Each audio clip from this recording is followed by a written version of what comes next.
नमस्कार मेरे भाई बहनों, कैसे हो? बढ़िया। आज मैं आपको पढ़ाने वाला हूँ साइंस, और साइंस का पहला चैप्टर जो कि 10th क्लास का पहला चैप्टर है। बहुत ही ज्यादा इंपॉर्टेंट है। जब तक आप केमिकल रिएक्शंस और केमिकल रिएक्शंस को बैलेंस करना नहीं सीख पाओगे ना, तो समझ जाओ आपने कुछ नहीं आता आपको। तो मैं आपको बताता हूँ केमिकल रिएक्शंस और इक्वेशंस में क्या।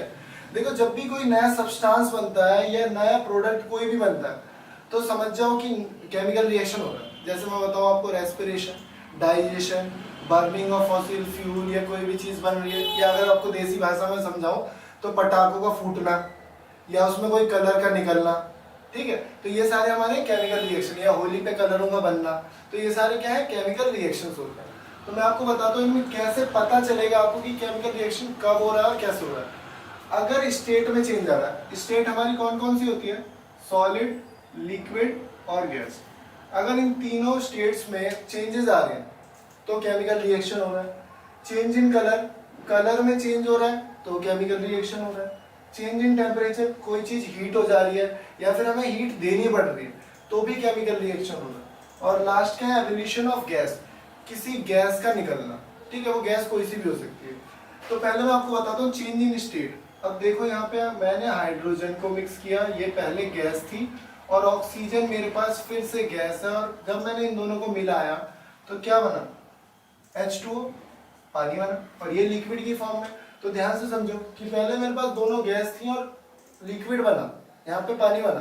तो समझ जाओ क्या चेंज हो रहा है, स्टेट चेंज हुआ, तो that is a chemical reaction. मैं आपको एक बहुत ज्यादा इंपॉर्टेंट बात बताता हूँ कि यार देखो, hydrogen is a rocket fuel. वो किस काम में आती है? रॉकेट फ्यूल के काम में। मतलब इसकी कैलोरीफिक वैल्यू है जो बहुत हाई है। ठीक है, बहुत अच्छा फ्यूल है ये, और बहुत महंगा भी है। ऑक्सीजन के बिना आग नहीं जल सकती। और आपको एक्सपेरिमेंट आपने बचपन में किया भी होगा कि जो कांच का गिलास रख देते हैं मोमबत्ती पे तो मोमबत्ती बुझ जाती है। तो वो ऐसा होता क्यों है? क्योंकि ऑक्सीजन नहीं बचती उसके अंदर, तो कैंडल जो है वो बुझ जाती है। जब मैंने इन दोनों को मिला, मतलब ये दोनों ऐसी चीजें हैं कि आग अगर जल रही है तो ये बहुत ज्यादा उसको बढ़ा देंगी। ठीक है, अब मैंने इन दोनों को जब मिलाया तो बना क्या? एक ऐसी चीज जो आग को बुझा रही है। क्या है वो? पानी। समझ में आया? तो देखो, केमिकल रिएक्शन में अलग अलग चीज जो है, यहाँ पे जो भी चीज आप यहाँ पे होंगी, दैट आर कॉल्ड रिएक्टेंट। ये क्या है? हमारे रिएक्टेंट। और जो भी चीज हमारी यहाँ पे बनेगी दैट इज कॉल्ड प्रोडक्ट। यहाँ पे जो भी इधर बनेगा दैट इज कॉल्ड प्रोडक्ट। अब चेंज इन कलर का मैं आपको रिएक्शन बताता हूँ। चेंज इन कलर का रिएक्शन क्या है हमारा? PbNO3 का होल ट्वाइस। अभी मैं रिएक्शंस बताऊंगा कि यार कैसे बनने। कई बच्चों को तो ये नहीं पता रहता कि PbNO3 के बाद ट्वाइस लगाना भी है।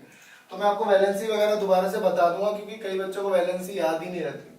तो कैसे याद रखनी है और क्या ऑक्सीडेशन स्टेट्स वगैरह होती है उनकी, वो बता दूंगा। Ki, तो ये PbI2 प्लस KNO3। अब ये केमिकल रिएक्शन बैलेंस नहीं है, एक्चुअली बैलेंस करेंगे उसके बाद में, कोई दिक्कत वाली बात नहीं, जब बैलेंसिंग सिखाऊंगा तब करेंगे। तो यहाँ पे change in colour, change in colour, ये जो हमारा ये सब्सटेंस बन रहा है ये हमारा white colour, sorry yellow colour का होता है, और जो पहले वाला सब्सटेंस है वो कलरलेस होता है। तो देखो, चेंज इन कलर हो, जैसे फास्फोरस होता है, जो दिवाली के पटाखे होते हैं उसमें येलो कलर आता है और ग्रीन कलर आता है। ये सारे अलग अलग कलर आते हैं किसकी वजह से? केमिकल रिएक्शंस की वजह से। मैं भी बताऊंगा कि कॉपर सल्फेट है, उसका भी एक रिएक्शन है, बहुत अच्छा रिएक्शन है, जो कॉपर सल्फेट किसी और चीज में कन्वर्ट होकर अपना कलर चेंज करता है। ठीक है, दूसरा change in temperature, CaO plus H2O CaOH twice. ठीक है, ये हमारा रिएक्शन है। अब ये रिएक्शन मैं आपको बताता हूँ कि है क्या रिएक्शन। ध्यान से देखना, ये आपने देखा होगा कि जैसे पहले सरकारी स्कूल में ना पुताई होती थी चूने की, जो आप ऐसे दीवार पे लगाओगे तो आपके इधर लग जाएगा। तो वो ऐसा क्यों होता था कि पहले कैल्शियम ऑक्साइड को, एक लोहे की बाल्टी रहती थी उसमें पानी डालते थे और फिर कैल्शियम ऑक्साइड डालते थे ऊपर से, फिर उसे हिलाते थे इस तरीके से लकड़ी से, तो ये कैल्शियम हाइड्रोक्साइड बनता था। और एवोल्यूशन ऑफ हीट, यहाँ पे हीट निकलती थी। तो मतलब अगर आप हाथ लगाओगे ना तो वो बहुत ही, मतलब एक्सोथर्मिक रिएक्शन है, हीट होता है बहुत, और उसमें से बुलबुले भी उठते हैं। तो हमें पता लग जाता है कि यार ये तो बहुत ही ज्यादा हीट वाली चीज है। तो चेंज इन टेम्परेचर में मैंने आपको क्या बताया कि calcium oxide is react with H2O to form calcium hydroxide, जो कि एवोल्यूशन ऑफ हीट हो रही है। ठीक है, अब एवोल्यूशन ऑफ गैस देख लो। मान लो ये था हमारे पास CaCO3, और इसको मैंने हीट किया तो एक कैल्शियम ऑक्साइड बना और CO2 बना, और यहाँ पे गैस निकल रही है, तो एवोल्यूशन ऑफ गैस हो रहा है। और बहुत सारे ऐसे रिएक्शंस हैं जिसमें गैस निकलती है, तो एवोल्यूशन ऑफ गैस। अच्छा, यहाँ से आप चेंज इन कलर में एक चीज और याद रखना, formation of precipitate, formation of precipitate. यहाँ पे फॉर्मेशन ऑफ प्रेसिपिटेट में यही वाला रिएक्शन है, और ये व्हाइट कलर का मैंने तुम्हें बताया, येलो कलर का प्रेसिपिटेट होता है, येलो PPT। ठीक है, तो पहले ये कलरलेस था और अब कैसा बन गया, येलो कलर का PPT, व्हाइट मतलब बेस में PPT जम जाती है, प्रेसिपिटेट जम जाता है, चूना टाइप का। ठीक है, अभी मैं आपको बताता हूँ कि किस तरीके से बैलेंस करेंगे और टाइप्स ऑफ रिएक्शंस क्या क्या है। ठीक है, तो देखो, way of representing a chemical reactions. अब केमिकल रिएक्शंस का रिप्रेजेंटेशन किस तरीके से करा जाएगा वो मैं आपको समझाता हूँ। देखो यार, ये तो हमने वर्ड में लिख दिया। अब क्या होता है, बहुत बड़े बड़े केमिकल रिएक्शन है, जैसे मैं तुम्हें बताऊं, फिटकरी एलम का रिएक्शन बहुत बड़ा है, उसका नाम अगर आप देखोगे, जैसे बोरेक्स हो गया, उसका एक बहुत बड़ा फॉर्मूला है। तो इन सारे फॉर्मूले को एक छोटे रिप्रेजेंटेशन में लिखने के लिए केमिकल इक्वेशंस बनाएंगे। तो यहाँ पे देखो, जैसे जिंक लिखा हुआ, तो मैंने इसको रिप्रेजेंट किया जिंक में। सल्फ्यूरिक एसिड लिखा है तो मैंने लिखा H2SO4। यहाँ पे जिंक सल्फेट लिखा है तो ZnSO4 प्लस H2 हाइड्रोजन बस। ठीक है, तो जो भी हमारी गैस होगी वो हमेशा याद रखना यार, मॉलिक्यूल फॉर्म में होगी। कई बार बच्चे सोचते हैं यहाँ तो मेटल है, यहाँ पे ना अकेला लिखा हुआ और यहाँ पे H2 लिखा है, क्यों? क्योंकि भाई ये सॉलिड है और ये गैस है। जितने भी नॉन मेटल्स हैं गैसियस फॉर्म में मिलती है, उनको हमेशा मॉलिक्यूलर फॉर्मूले में लिखा जाता है। ये हमेशा याद रखना, कई बच्चे बड़े कंफ्यूज रहते हैं इसमें। अभी मैं आपको बैलेंसिंग वगैरह बताता हूँ दोबारा से, तो आपको समझ में आएंगे। अब बैलेंसिंग केमिकल रिएक्शंस की क्यों है ज्यादा जरूरी? देखो, आपने बचपन में पढ़ा भी होगा यार, mass can neither be created not be destroyed, can transfer from one form to another form, और बहुत सारी चीजें। तो वो सब तुम्हें पता ही है, तो मैं बताऊं क्या। Law of conservation of mass के लिए हमने ये एप्लीकेबल करने के लिए है कि जितना मास हमारा रिएक्टेंट का होगा ना, मतलब यहाँ पे जो आपने मास रखा है वही मास यहाँ पे भी होना चाहिए। ठीक है, तो mass can neither be created not be destroyed, it can only transfer from one state to another state. तो बस वो ट्रांसफर हो रहा है और कुछ भी नहीं हो रहा। ठीक है, तो इसी के लिए हम लोग सारी बैलेंस करेंगे, मतलब केमिकल रिएक्शंस जो बैलेंस करना सीखेंगे वो यही है। तो पहला तो यार हमारा हिट एंड ट्रायल है। हिट एंड ट्रायल में आपको मैं बताता हूँ यार, जितना भी ये लिखा हुआ है ना, जो भी आप केमिकल रिएक्शन लिखोगे, कभी भी एक तो नीचे जो यहाँ पे नीचे लगाना होता है ना, ये मत लगाना। हमेशा जो आप लगाओगे बैलेंस के लिए तो वो आगे लगा सकते हो। मतलब यहाँ पे अगर जैसे मैं स्पेस दिख रहा है आपको, सिर्फ यहीं पे लिख सकते हो आप। ठीक है, मतलब ऐसा नहीं है कि वो आपने इधर लगा दिया, इधर नहीं लगेगा कभी भी। वो मॉलिक्यूलर फॉर्मूला है, वो वहीं रहेगा। आप बस यहाँ पे लिख सकते हो आगे। तो यहाँ पे आप चेक करो कि यहाँ पे ऑक्सीजन कितने हैं, 4 है, और यहाँ पे मुझे ऑक्सीजन कितने दिख रहे हैं, 1 ही दिख रहा है। तो इसका मतलब मुझे यहाँ 4 लगाना पड़ेगा। अब ऑक्सीजन मेरे कितने हो गए, 4 हो गए। यहाँ पे मुझे आयरन कितने दिख रहे हैं, फेरिक में 3, तो यहाँ पे मुझे 3 लगाना पड़ेगा। अब यहाँ पे देखा मैंने यार, जब ऑक्सीजन को मैं बैलेंस कर रहा था तो उसी टाइम मेरे हाइड्रोजन कितने हो गए, 4 2 जा 8। तो यहाँ पे मैं 8 कैसे बनाऊंगा, मैं यहाँ 4 लगा दूं। अब देखो ये फुली बैलेंस है। जब आप इसका मास निकालोगे और इसका मास निकालोगे तो इक्वल है। ठीक है, तो मास बहुत ज्यादा जरूरी इक्वल करना होता है, और वो केमिकल रिएक्शन में इक्वल होता भी है। इसीलिए हमको रिप्रेजेंटेशन जो है बिल्कुल प्रॉपर तरीके से बैलेंस करना पड़ेगा। ठीक है, तो बैलेंसिंग का क्वेश्चन एक पक्का आने वाला है। बैलेंसिंग में आपको कोई गलती नहीं रखनी, रिएक्शंस खुद बनाने आने चाहिए। जैसे मान लो जिंक सल्फेट लिख दिया, तो कई बार बच्चों को जिंक सल्फेट का फॉर्मूला ही नहीं पता होता। क्यों नहीं पता होता? यहाँ वो देखते हैं H2SO4 है तो Zn2SO4 लिख देते हैं। तो यहाँ ऐसे नहीं लिख सकते आप, क्योंकि Zn एक ही आएगा, क्योंकि इसकी वैलेंसी 2। तो मैं आपको एक बार वैलेंसी बताता हूँ सारी, और रिएक्शंस कैसे लिखे हैं वो बताता हूँ। तो मैं आपको यार ये बताता हूँ कि ये सारे फॉर्मूले आप बनाओगे कैसे। जैसे कैल्शियम ऑक्साइड है, बिस्मथ फॉस्फेट है, सोडियम सल्फेट है, सोडियम सल्फाइड है, एल्युमिनियम नाइट्रेट है, मैग्नीशियम एसीटेट है और सोडियम एसीटेट। तो सबसे पहले तो वैलेंसी आपको कैसे याद होनी चाहिए, पहले तो यार 1 से 20 तक एटॉमिक नंबर याद करो। 1 से 20 तक एटॉमिक नंबर याद है, फिर उसके बाद इलेक्ट्रॉनिक कॉन्फ़िगरेशन याद होना चाहिए यार, जो कि 9th में आपने अच्छी तरीके से पढ़ लिया है। नहीं पढ़ा तो मैं 9th के लिए एक और वीडियो बनाऊंगा, तो उसमें आप सीख लेना। ठीक है, क्योंकि अभी हमारे पास टाइम बहुत कम है बोर्ड एग्जाम के लिए। ठीक है, तो मैं यहाँ पे मैं वो लिख रहा हूँ, ये सारे वो एलिमेंट्स लिखे हैं मैंने जिनका एटॉमिक नंबर 20 से बाहर है, और ये बहुत ज्यादा इंपॉर्टेंट है। जैसे बेरियम सल्फेट आपको कई बार दिख जाएगा, यहाँ मैं लिख देता हूँ पूरी।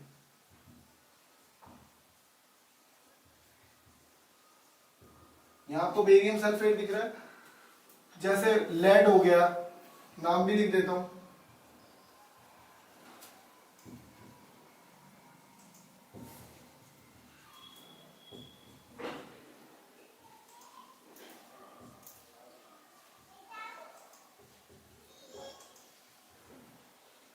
तो इन सब की वैलेंसी याद रखना 2 होती है, इन सब की वैलेंसी 2 होती है।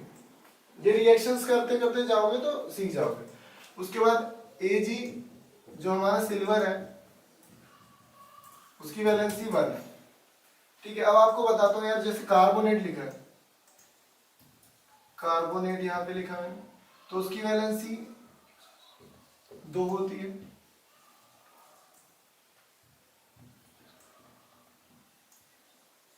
सल्फेट लिखा, सल्फेट SO4 उसकी वैलेंसी 2 होती है। अब देखो सल्फाइड लिखा है यहाँ पे, तो सल्फर की वैलेंसी आपको बताया 2 ही होती है। उसके बाद मैं लिखता हूँ NO3 जो कि है नाइट्रेट, उसकी वैलेंसी आपको पता ही है, वैलेंसी इसकी 1 होती है। मैंने लिखा हाइड्रो ऑक्साइड OH, इसकी वैलेंसी भी 1 होती है। ठीक है, और बाकी जितनी वैलेंसी आएगी मैं आपको बताता रहूंगा, लेकिन यार ये बहुत ज्यादा इंपॉर्टेंट है, ये आपको याद रखनी ही है कैसे भी करके। ठीक है, तो जैसे मैंने आपको बताया बेरियम सल्फेट, कैल्शियम ऑक्साइड, या मैं आपको बताऊं यार वाटर जो बना है वो वाटर बना कैसे, वाटर H2O ही क्यों बना, H2O2 क्यों नहीं बना, H2O3 क्यों नहीं बना। तो ध्यान से समझने की कोशिश करना कि हाइड्रोजन और ऑक्सीजन, ऑक्सीजन का एटॉमिक नंबर कितना होता है पहले तो ये बताओ, नहीं बता। ऑक्सीजन का एटॉमिक नंबर होता है 8। तो पहले इलेक्ट्रॉन पहले शेल में आ गए 2 और दूसरे शेल में आ गए 6। तो अब इसको कितने इलेक्ट्रॉन चाहिए, 2 इलेक्ट्रॉन इसको चाहिए। लेकिन हाइड्रोजन ने बोला भाई मेरे पास तो एक ही इलेक्ट्रॉन है, तो ऑक्सीजन बोलता है कि भाई तेरे पास इलेक्ट्रॉन 2 हो या 1 हो, मुझे तो 2 चाहिए। तो एक काम करना, तेरे पास 1 है, तू अपने जैसा एक और ले आ। अगर तू अपने जैसा एक और ले आएगा तो मेरे पास कितने हो जाएंगे, 2 हो जाएंगे, और तेरा भी काम बन जाएगा तो मेरा भी। तो ये क्या करता है, हाइड्रोजन अपने जैसे 2 ले आता है। ठीक है, एक एक इलेक्ट्रॉन इसके पास एक्स्ट्रा थे, 1 2 3 4 5 6। तो यहां से ये दोनों ले लेता है, मतलब शेयर करता है और बॉन्ड बना लेता है। और जो हाइड्रोजन को 2 चाहिए थे पहले शेल में, वो भी हाइड्रोजन के हो जाते कंप्लीट। तो यहाँ पे हाइड्रोजन बॉन्डिंग बन जाती है और ये H2O बन जाता है। क्या बन जाता है, H2O। तो सबसे पहले आप सीखो कि सारे जो कंपाउंड बनाने हैं वो कैसे बनाने हैं। यार बेरियम सल्फेट लिखा है ना, तो ये होगा बेरियम और सल्फेट SO4, इसकी वैलेंसी 2, इसकी 2। तो 2 से 2 कट गई, तो 2 से 2 कट गई क्यों, क्योंकि इसके पास 2 इलेक्ट्रॉन एक्स्ट्रा है, इट इज ए मेटल, और इसके पास इसको 2 इलेक्ट्रॉन चाहिए, तो 2 से 2 कट जाती है। तो बेरियम सल्फेट का फॉर्मूला यहाँ पे मैंने लिखा BaSO4। लाइक कैल्शियम ऑक्साइड का भी ऐसे ही है। यार ये सारी चीजें याद रख लो, मैं आपको यहाँ पे लिख दे रहा हूँ ऐसे सारे फॉर्मूले, लेकिन यार प्लीज बनाने आपको खुद है अपने आप से। तो अभी उठाओ कॉपी और लग जाओ फॉर्मूले बनाने में, ठीक है जल्दी। क्योंकि जो एक्सरसाइज दे रखी है आपको, पहली जो एक्सरसाइज है ना, मतलब आपकी जो टेक्स्ट बुक की जो हरे हरे पन्ने हैं, वो एक्सरसाइज में बहुत ज्यादा जरूरी रिएक्शंस लिखे हैं। तो क्वेश्चन नंबर 7 और 8 जो है वो बहुत ज्यादा आते हैं पेपर में, तो उनको समझने की कोशिश करना। कैल्शियम ऑक्साइड, इसकी वैलेंसी 2 और उसकी भी 2 कट गई। बिस्मथ की वैलेंसी और फॉस्फेट की वैलेंसी, यहाँ मैंने फॉस्फेट की नहीं लिखी तो मैं लिख देता हूँ। जो फॉस्फेट की वैलेंसी होती है हमारी वो होती है 2। फॉस्फेट की वैलेंसी कितनी होती है भाई हमारी, 2 होती है। तो अब देखो मैं आपको बताता हूँ कि बिस्मथ फॉस्फेट, बिस्मथ की वैलेंसी होती है कितनी, 3, और फॉस्फेट की वैलेंसी भी 3 होती है। मैंने फॉस्फेट लिख दिया है, इसकी वैलेंसी नहीं लिखी, इसकी वैलेंसी होती है 3। तो बिस्मथ होता है Bi और फॉस्फेट PO4। तो यहाँ पे बिस्मथ फॉस्फेट बना। सोडियम सल्फेट, अब देखना ध्यान से यार, इधर बना देता हूँ सोडियम सल्फेट आपके लिए। यहाँ पे देखो सोडियम और सल्फेट है 2 और यहाँ पे है 1, तो सिंपली Na2SO4 सोडियम सल्फेट यहाँ पे आपका बन गया। तो सोडियम सल्फेट में डायरेक्ट लिख रहा हूँ Na2SO4। ऐसी सोडियम सल्फाइड है भाई, सल्फाइड इज ओनली S, याद रखना, sulphate is SO4 and sulphide is only S। और S मतलब 16 एटॉमिक नंबर है और उसकी वैलेंसी कितनी होती है, 2। देन तो sodium Na2S, aluminium sulphate, aluminium nitrate अच्छा फॉर्मूला है जो कि एग्जाम में आता भी है। तो एल्यूमिनियम नाइट्रेट की मैं बताता हूँ आपको कैसे बनाया जाएगा। एल्यूमिनियम यहाँ पे लिखा मैंने, नाइट्रेट लिखा NO3 और इसकी वैलेंसी लिखी 3, इसकी लिखी 1, क्रॉस कर दो तो ये AlNO3 का थ्राइड दिख रहा है आपको। तो यार ये थोड़ा कॉम्प्लेक्स फॉर्मूला है लेकिन इसको प्लीज नोट डाउन कर लो जल्दी। देखो मैं मिटा रहा हूँ, उससे पहले आप नोट डाउन कर लो। और देखो मिटने वाले, ये मिटा दिया। अब ध्यान देखो, सोडियम एसीटेट जो कि चैप्टर 4 में है, ठीक है। तो चैप्टर 4 में है, उससे पहले ही मैं बता दूं क्योंकि यार बोर्ड एग्जाम का रिवीजन है तो आपको अच्छे से कर लेंगे। तो सोडियम का अगर मैं लिखूं तो यहाँ पे मैं लिखूंगा Na और एसीटेट होता है CH3COO, ठीक है। तो इसकी वैलेंसी 1 होती है, इसकी भी वैलेंसी 1 होती है। तो इनका जो बनता है कंपाउंड यहाँ पे लिख देता हूं मैं CH3COONA। ये एक तरीके का मिनी सोप कह सकते हो आप। सोप का मॉलिक्यूल जो होता है वो भी ऐसी है, C17H35COONA। मैं ये भी लिख देता हूँ सोप का C17H35COONA, that is soap molecule. अब मैग्नीशियम एसीटेट बताना है, तो यहाँ पे अगर मैं मैग्नीशियम करूं, ध्यान से समझना, तो यहाँ लिखूंगा Mg और इसकी वैलेंसी होती है 2। तो ये बनेगा क्या, CH3COO ट्वाइस और यहाँ पे Mg।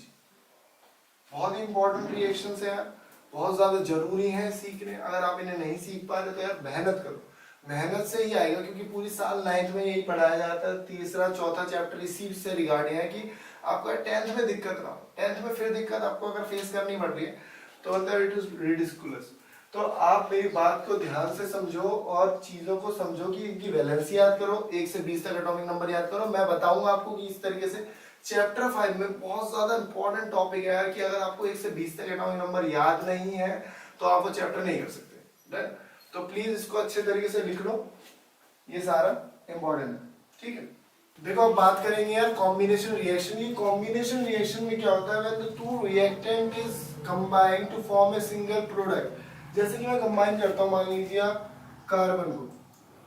कार्बन को मैंने ऑक्सीजन के साथ कंबाइन किया और मैंने यहाँ पे O2 लिखा है, O नहीं लिखेंगे तो बना CO2, ठीक है। और बहुत सारे रिएक्शंस जो होते हैं वो हमारे कॉम्बिनेशन रिएक्शंस होते हैं। एक्सोथर्मिक रिएक्शन यहाँ पे बहुत जरूरी है बताना। ये एक्सोथर्मिक रिएक्शन क्या होता है मैंने आपको बताया भी था यार। एक एक्सोथर्मिक रिएक्शन लेता हूँ जो कि कॉम्बिनेशन ही रिएक्शन है। जैसे मैंने लिया CaO प्लस H2O जो कि हमारा पानी है और बना O।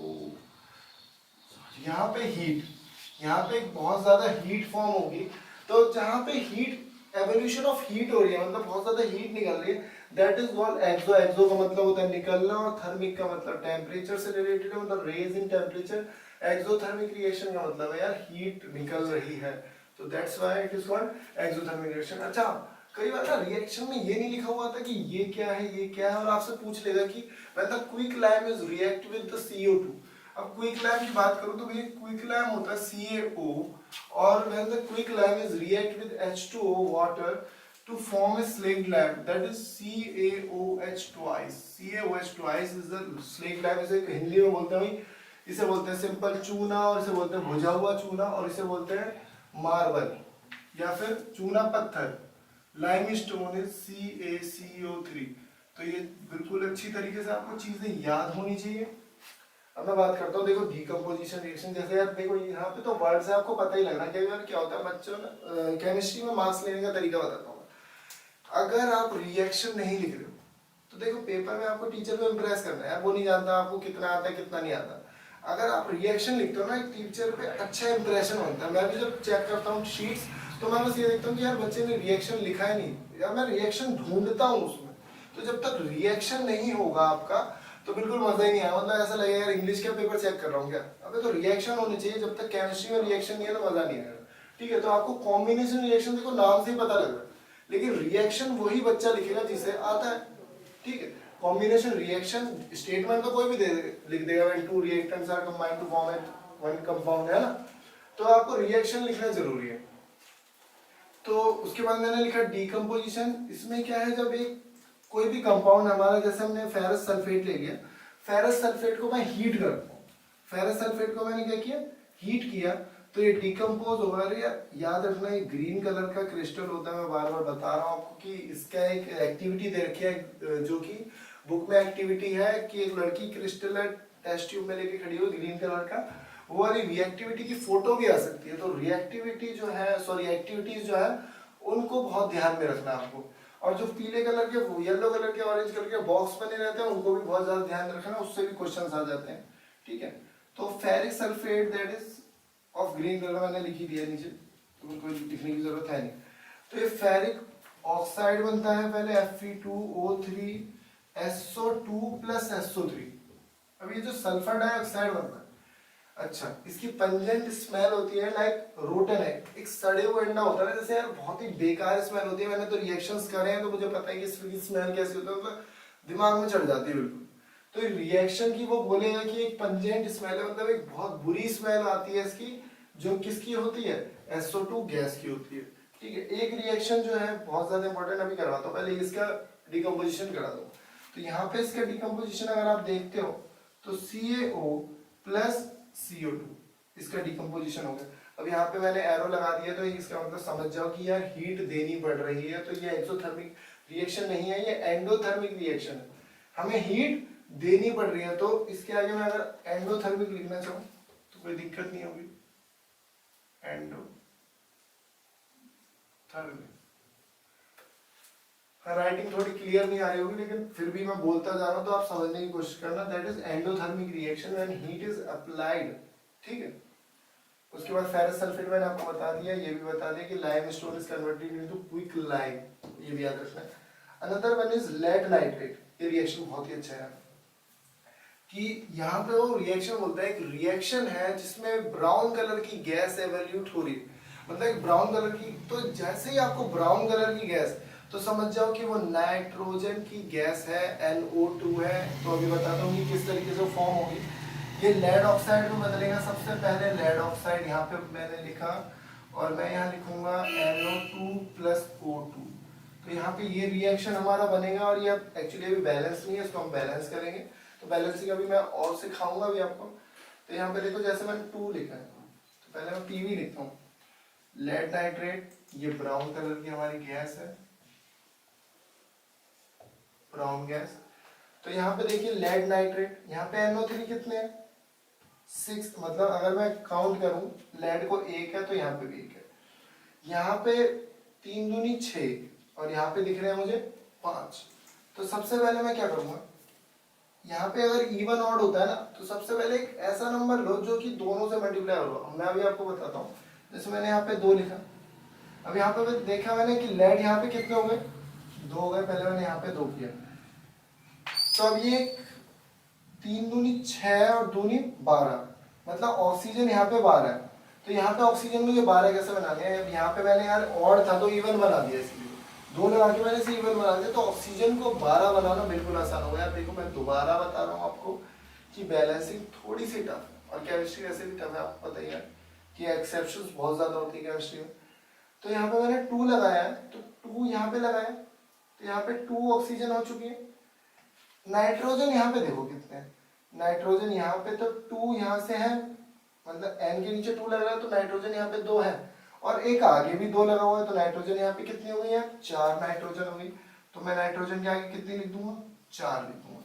फिर मैं ऑक्सीजन काउंट करता हूँ, 3 दूनी 6 और 6 दूनी 12।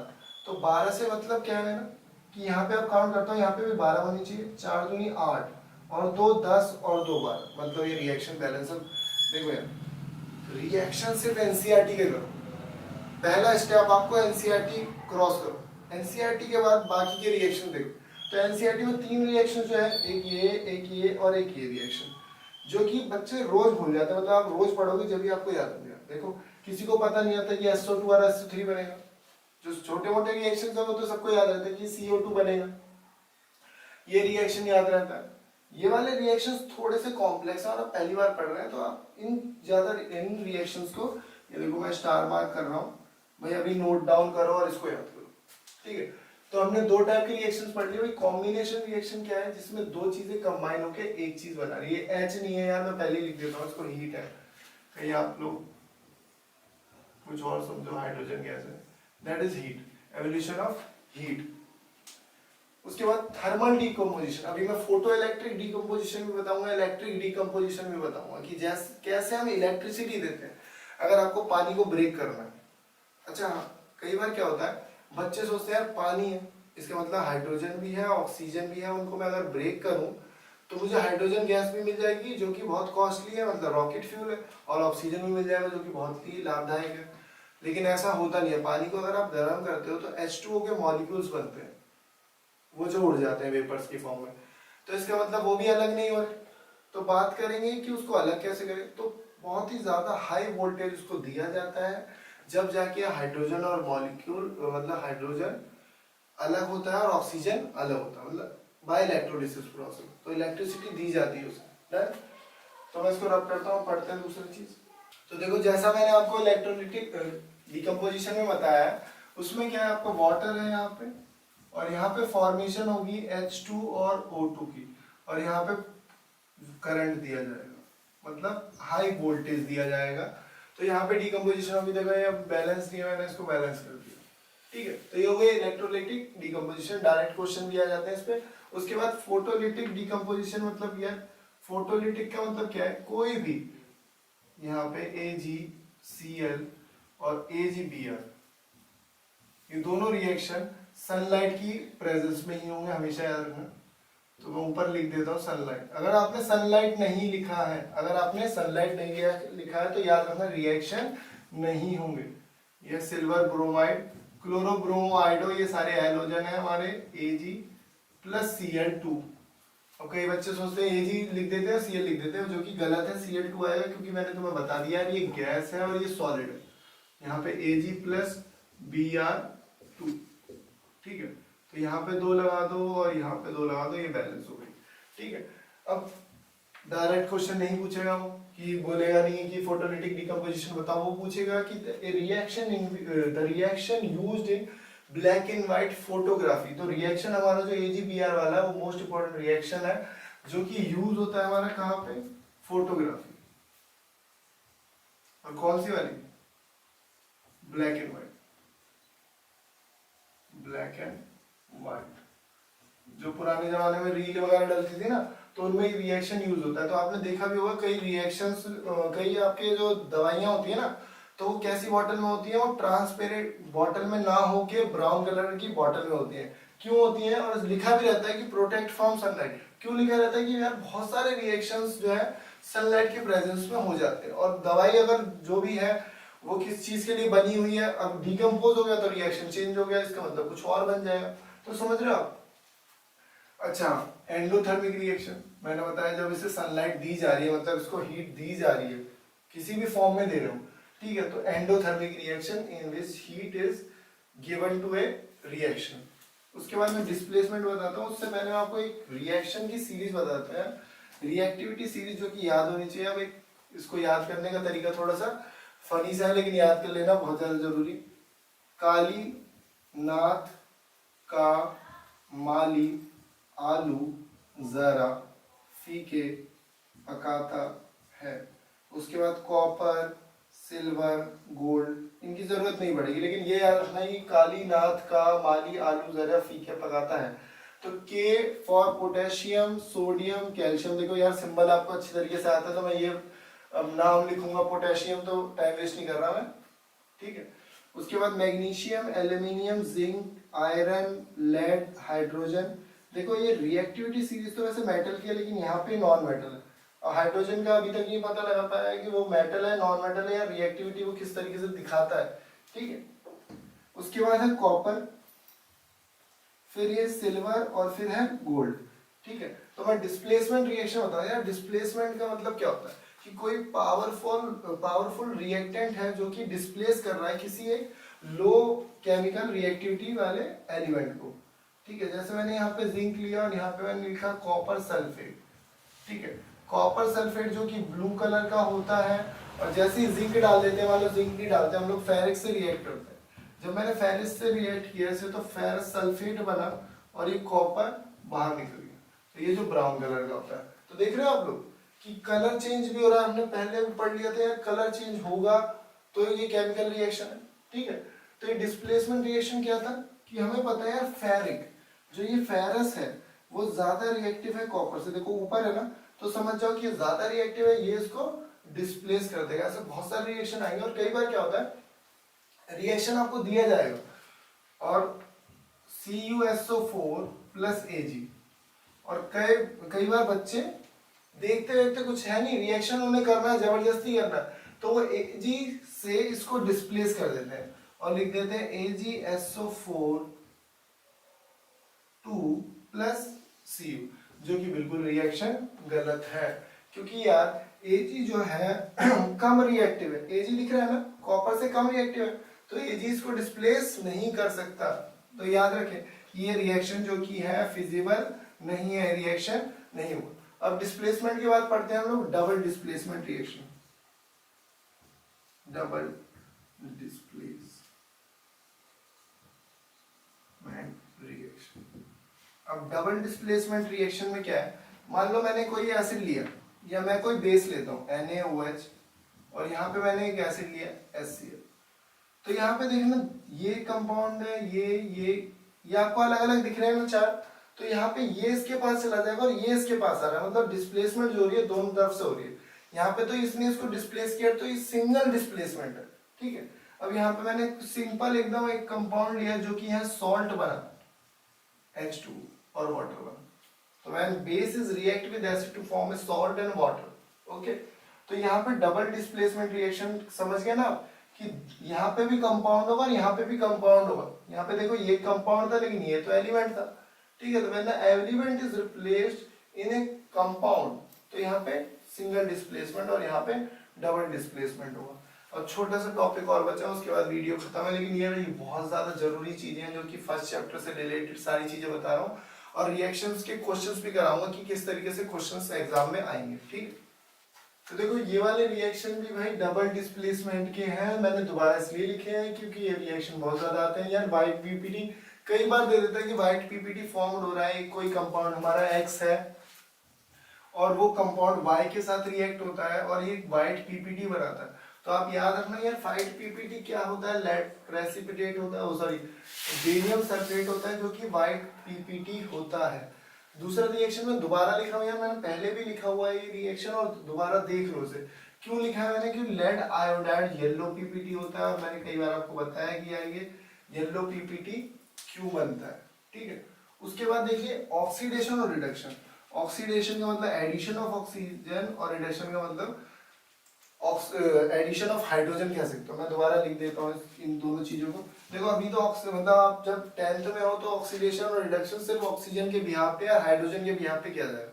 बाकी जब आप बड़े हो जाओगे 11th 12th में आओगे तो ऑक्सीडेशन और रिडक्शन बहुत ज्यादा आपको चेंज मिल जाएगा, कि जो भी एलिमेंट ऑक्सीजन की प्रॉपर्टी दिखाते हैं उनमें ऑक्सीडेशन हो रहा है, ठीक है। वो कंफ्यूज करने के लिए मैं आपको नहीं समझा रहा हूँ, तो आप सीधे समझ लो बस कि oxygen oxidation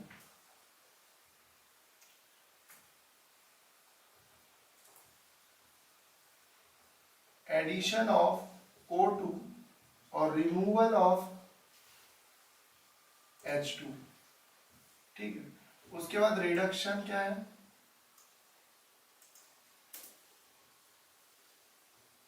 addition of H2 या removal of O2, removal of O2। तो यहाँ पे देखना, अच्छा हाँ कई बार ऑप्शंस में यार बड़ा धोखा हो जाता है कि यहाँ पे दे रखा होता है कि कॉपर इज ऑक्सीडाइज्ड, बिल्कुल गलत है, कॉपर में ऑक्सीडेशन नहीं हो रहा। याद रखना कि जो भी चीज होगी वो हमेशा रिएक्टेंट साइड पे होगी, मतलब लेफ्ट हैंड साइड पे होगी। जो भी रिएक्शन होगा मेरे वो हमेशा याद रखना यार लेफ्ट हैंड साइड पे ही होगा। तो अगर मैं बोलता हूँ कि copper oxide is getting reduce, हाँ तो कॉपर रिड्यूस हो रहा है, कैसे हो रहा है, कॉपर के पास ऑक्सीजन थी, क्या आप कॉपर के पास ऑक्सीजन है, नहीं है, तो कॉपर ऑक्साइड ने कॉपर बनाया बाय लूजिंग द ऑक्सीजन। तो यहाँ पे ऑक्सीजन को लूज किया, तो यहाँ पे कॉपर ऑक्साइड ने ऑक्सीजन को लूज करके कॉपर बनाया। तो यहाँ पे मैं कह सकता हूँ कि यहाँ पे क्या हो रहा है, रिडक्शन हो रहा है। और यहाँ पे देखो क्या यहाँ पे हाइड्रोजन अकेला है और यहाँ पे हाइड्रोजन अकेला, और यहाँ पे क्या बन गया, हाइड्रोजन के साथ ऑक्सीजन जुड़ गई, तो यहाँ पे क्या हुआ भाई, ऑक्सीडेशन हुआ, ऑक्सीडेशन हुआ। तो आप क्या लिखोगे, कॉपर ऑक्साइड, यहां पर लिख देता हूं मैं कि कॉपर ऑक्साइड गेटिंग रिड्यूस्ड और हाइड्रोजन इज ऑक्सीडाइज। ठीक है। अब एक चीज और बताना चाहूंगा यार, एजेंट के बारे में बहुत आता है। अब एजेंट का मतलब पता ही है तुम्हें, एजेंट मतलब जो काम कराने वाला है, जो प्रोवाइडर है, जो सारा काम संभाल रहा है, that is called the agent. अब अगर मैं पूछूं यार ऑक्सीडेशन एजेंट कौन सा है या ऑक्सीडाइजिंग एजेंट कौन सा है, तो ध्यान से देखो कि इसको ऑक्सीजन दे कौन रहा है। हाइड्रोजन को ऑक्सीजन दी किसने, हाइड्रोजन को ऑक्सीजन दी इसने। मतलब हमेशा याद रखना कि जिसमें रिडक्शन हो रहा है वही ऑक्सीडाइजिंग एजेंट है। मतलब कैसे, मैंने बताया रिडक्शन किस में हो रहा है, कॉपर ऑक्साइड में, तो कॉपर ऑक्साइड ही तो ऑक्सीजन दे रहा है, तो याद रखना ये ऑक्सीडाइजिंग डाइजिंग एजेंट भी है, ऑक्सीडाइजिंग एजेंट भी है। और ये हमारा क्या है, रिड्यूसिंग एजेंट है। रिड्यूसिंग एजेंट कैसे, क्योंकि ये ऑक्सीजन ले रहा है तो ये रिड्यूस करवा रहा है, तो रिड्यूसिंग एजेंट, रिड्यूसिंग एजेंट। एक क्वेश्चन मैंने यहाँ पे लिख दिया भाई, वो क्वेश्चन आप खुद करो और यहाँ देखो, मैं समझाने की कोशिश करूंगा। पहली बात तो एक इक्वेशन जो है वो बैलेंस नहीं है, पहले हम आपको बताऊंगा यार बैलेंसिंग कैसे करते हैं, और सबसे पहली बात बैलेंसिंग में क्या ध्यान रखना है। अब आपको पता है यहाँ पे ऑक्सीजन कितने हैं, 2, और यहाँ पे ऑक्सीजन कितने, 3। तो मेन बात क्या है यार, आप कैसे भी उसे इक्वल नहीं बना सकते, क्योंकि यहाँ पे 3 है और यहाँ पे 2 है। तो सबसे पहले उनका लो आप एलसीएम। अब एलसीएम आप लोगे 2 और 3 का तो 6 होता है। तो मैं कुछ नहीं करूंगा, 6 ऑक्सीजन बनाने की कोशिश करूंगा। 6 बनाना बड़ा ही आसान है। यहाँ पे मैं लगा दूंगा 2, बन गए 6, 2 दिया 6 ऑक्सीजन बन चुके हैं। यहाँ पे मैं ऑक्सीजन 6 कैसे बनाऊंगा, यहाँ पे लगा दूंगा मैं 3, लेकिन यहाँ पे मैंगनीज मेरे 3 हो गए, तो मैं यहाँ पे भी 3 कर दो, क्योंकि ये अकेला है, 3 4 कुछ भी कर सकते हैं। यहाँ पे एल्यूमिनियम कितने हैं मेरे, यहाँ पे 4 है, तो यहाँ पे भी मैं 4 बनाऊंगा। तो पहली बात तो ये बैलेंस हो चुकी है। बैलेंसिंग के बाद हमें क्या देखना है यार कि ऑक्सीडेशन का हो रहा है और रिडक्शन का हो रहा है, जो कि बहुत जरूरी चीज है, जो कि हमें करना है। अब देखेंगे कि किस तरीके से। यहाँ पे अब ध्यान से देखना, क्या इसके पास ऑक्सीजन है, क्या इसके पास ऑक्सीजन है ना ऑक्सीजन। तो यहाँ पे अगर मैं देखूं कि इसके पास ऑक्सीजन नहीं है, तो ध्यान से देखो, ऑक्सीजन का लॉस हुआ, ऑक्सीजन का लॉस इसका मतलब रिडक्शन हुआ।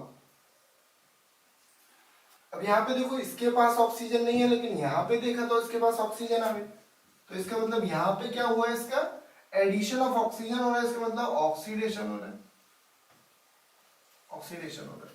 और जो ऑक्सीडेशन करवा रहा है, इसका मतलब वो कौन सा एजेंट है, वो रिड्यूसिंग एजेंट है। यहीं पे लिख दे रहा हूं।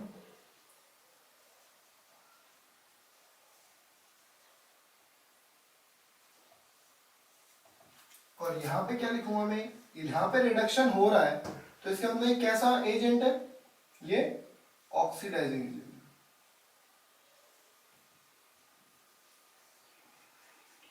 एजेंट। ओके, तो अब आप आई होप सो ये समझ चुके होंगे ऑक्सीडेशन और रिडक्शन जिन भी रिएक्शंस में होता है, that are called redox reaction. तो मैं यहाँ पे रिडॉक्स भी लिख देता हूँ, रिडॉक्स, उनको क्या कहा जाता है, रिडॉक्स रिएक्शन कहा जाता है, जिसमें ऑक्सीडेशन और रिएक्शन। तो देखो अब हम पढ़ेंगे effect of oxidation in daily life. देखिए ऑक्सीडेशन का जो इफेक्ट है डेली लाइफ में, वो क्या है, पहला तो है कोरोजन। कोरोजन क्या होता है कि जब भी कोई मॉइस्चर या फिर एयर या फिर एसिड किसी भी मेटल के कांटेक्ट में आता है, तो मेटल को कोरोड कर देता है, मतलब खराब कर देता है। उसमें क्या होता है, जैसे आयरन की बात करूंगा, आयरन पे जब कोटिंग चढ़ जाती है ऑक्साइड की लेयर की, तो देखा होगा आपने जब जंग लगती है आयरन में, तो परतें चढ़ जाती हैं उस पर। तो इसका मतलब वो परतें फिर गिरती रहती हैं, तो आयरन हमारा खराब होता रहता है, वीक होता रहता है। तो इसके डिसएडवांटेज भी पूछते हैं कि कोरोजन के कारण होता क्या है, तो वीक हो जाता है हमारा मेटल। एक बार क्वेश्चन ये आता है कि जब जंग लग जाती है लोहे पे, तो वो लोहा हल्का हो जाता है या भारी हो जाता है, तो वो लोहा याद रखना है भारी हो जाता है। तो मैं आपको बताता हूँ कि जो ब्लैक कलर की कोटिंग आती है सिल्वर पे, वो सिल्वर पे आती है, मतलब चांदी पे जैसी कोरोजन की वजह से आती है, वो ब्लैक कलर की होती है। जो कॉपर पे कोटिंग आती है वो होती है ग्रीन कलर की। तो रेंसिडिटी की बात करते हैं, रेंसिडिटी में भी वही है कि ऑक्सीडेशन हो रहा है, अभी मैंने बताया ना ऑक्सीडेशन।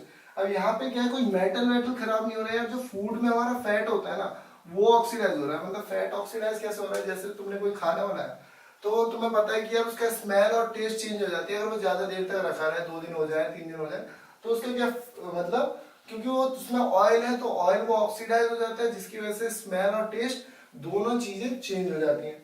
अब उससे बचा कैसे जाए? By adding oxidant. तो जो चिप्स वगैरह होते हैं ना, या फिर अगर आप कुछ भी पैक्ड फूड खाते हो, तो उसमें एंटीऑक्सीडेंट पहले से मिले होते हैं, ठीक है। Keeping food in air tight container, जो भी पैक्ड है वो एयर टाइट कंटेनर में होते हैं, या फिर उसमें नाइट्रोजन या फिर हीलियम फिल्ड करी जाती है ताकि रिएक्शंस ना होता है। Replacing the air by nitrogen, ये मैंने आपको बता दिया। और तीसरा तरीका है रेफ्रिजरेशन, मतलब यार उसको डीप फ्रीज कर दिया जाता है -50 डिग्री पे, ताकि जो भी बैक्टीरिया वो डेड हो जाए और जो भी बैक्टीरिया पैदा होने वाले होते हैं वो पैदा हो ही ना सके, ठीक है। तो ये चैप्टर आपका पहला बिल्कुल खत्म हो गया है। अब आपको तैयारी क्या करनी है, मैं आपको न्यूमेरिकल्स वगैरह भी कराऊंगा, फिजिक्स का नेक्स्ट टॉपिक कराऊंगा, ठीक है। तो केमिकल रिएक्शंस दोबारा से सिखाऊंगा। क्वेश्चंस हम लोग करेंगे शुरू से लेके एंड तक, सारे क्वेश्चंस मैं कराऊंगा। बस वीडियो को दोबारा देख लेना यार, कुछ समझ में ना आए हो, क्योंकि थोड़ा फास्ट कराया, रिवीजन जल्दी करना है, 2 बार देखना वीडियो को, ठीक है। Okay, all the best for exam.